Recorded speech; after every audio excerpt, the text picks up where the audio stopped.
సాయిరాం గురుగారు. అమ్మా సాయిరాం గురుగారు, మనం ఏది చేసినా గానీ ఏదైనా స్థలం తీసుకోవాలి అని అనుకున్నప్పుడు తీసుకున్నాక కొద్ది రోజులు బాగుంటాం, కానీ ఆ తర్వాత కొన్ని నష్టాలను చవి చూస్తాం. ఆరోగ్యపరంగా స్టార్ట్ అవుతుంది, అది కొద్ది రోజుల్లోనే స్టార్ట్ అయిపోతాయి. అంటే ఆ స్థల బలం ఫస్ట్ మనం ఎలా చూసుకోవాలి అని అంటారు? అసలు ఒక స్థలం కొనే ముందు ఎలాంటి జాగ్రత్తలు తీసుకోవాలి? సాయిరాం సాయిరాం స్థల ఎన్నిక చాలా ముఖ్యమైనదమ్మా. వాస్తవానికి చాలా మంది వ్యవహారనామం కోసం, ఫలానా వ్యవహారనామం కోసం ఒక స్థలం ఎన్నిక చేస్తూ ఉంటారు. నేనేమంటానంటేనమ్మా, వ్యవహారనామం కంటే కూడా వాస్తు బాగున్న స్థలం కొనాలి. వ్యవహారనామాన్ని అంత పెద్దగా మనం పట్టించుకోవాల్సిన అవసరం లేదమ్మా. ఎందుకు అంటే, ఉదాహరణకు ఒక వ్యక్తి పేరు రమేష్ అనుకుందాం. ఆయనది యా వర్గం, యా రా లా వా అనే అక్షరాలకి ఉత్తరం ఫేస్ కలిసి వస్తుందమ్మా. ఉత్తరం ఫేసు కలిసి వస్తుంది. వీళ్ళు ఏం చేస్తారంటే ఉత్తరం స్థలాన్ని పోయి తీసుకుంటారు.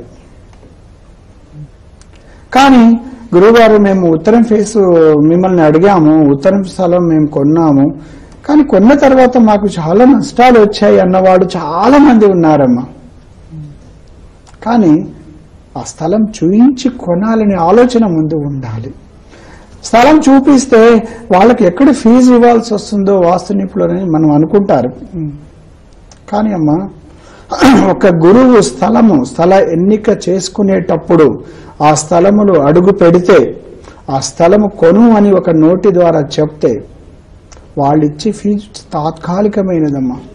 ఎందుకంటే భూమిలో మనం ఒక నిమ్మ చెట్టు కావచ్చు, ఒక బత్తాయి మొక్క కావచ్చు, ఒక వేప చెట్టు కావచ్చు.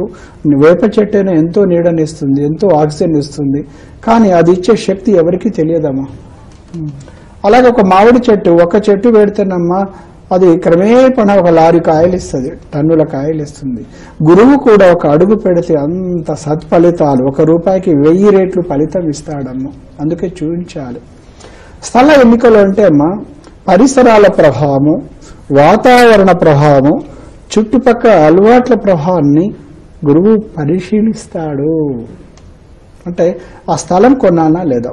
ఇప్పుడు భూమి విషయం చూద్దాం. స్థల ఎన్నిక గురించి మాట్లాడుకునే ముందు, ఆ స్థలము ఎత్తు పల్లాలు ఎటు ఉన్నాయి ప్రధానంగా మనం చూసుకోవాల్సమ్మా. భూమి ఈశాన్యానికి పల్లం ఉన్న స్థలంలో మనం కొనాలమ్మా. అందుకే కొంతమంది కర్మానుసారం దొరుకుతుంటాయి. ఎప్పుడు కూడా దక్షిణం నుంచి ఉత్తరానికి వాలు ఉండాలి. అందుకేనమ్మా దక్షిణం మనం తల పెడతాము, ఉత్తరానికి కాళ్ళు పెట్టి నిద్రిస్తాము.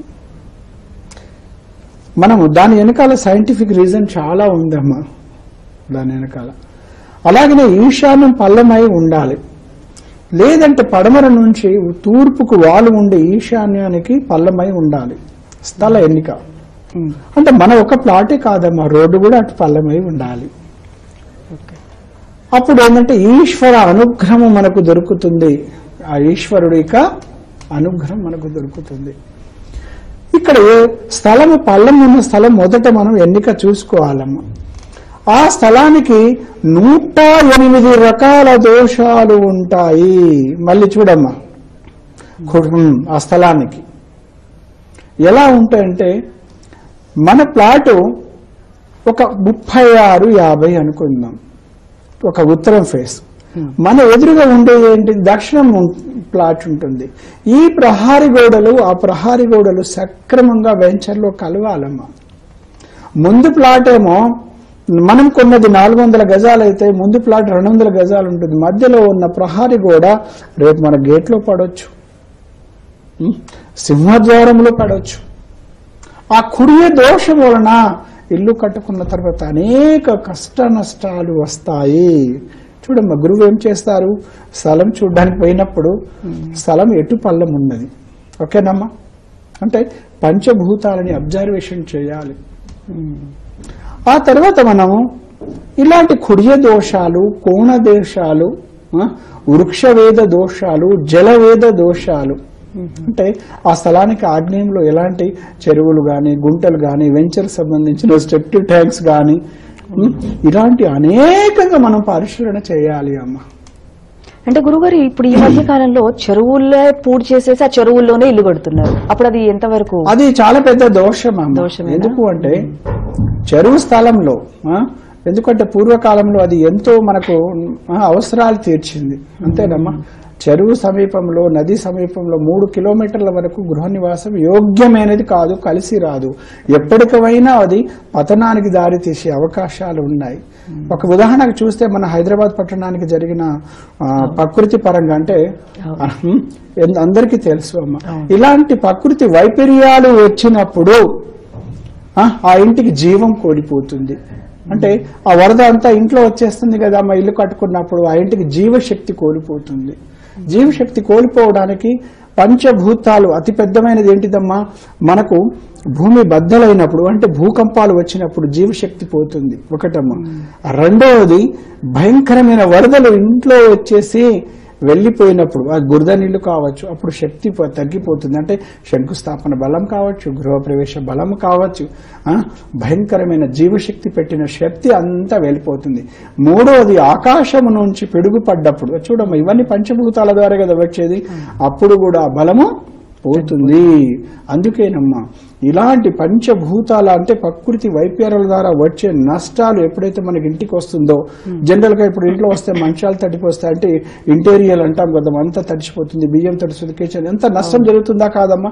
ఈ నష్టంతో అని గృహానికి జీవశక్తి కూడా పోతుంది.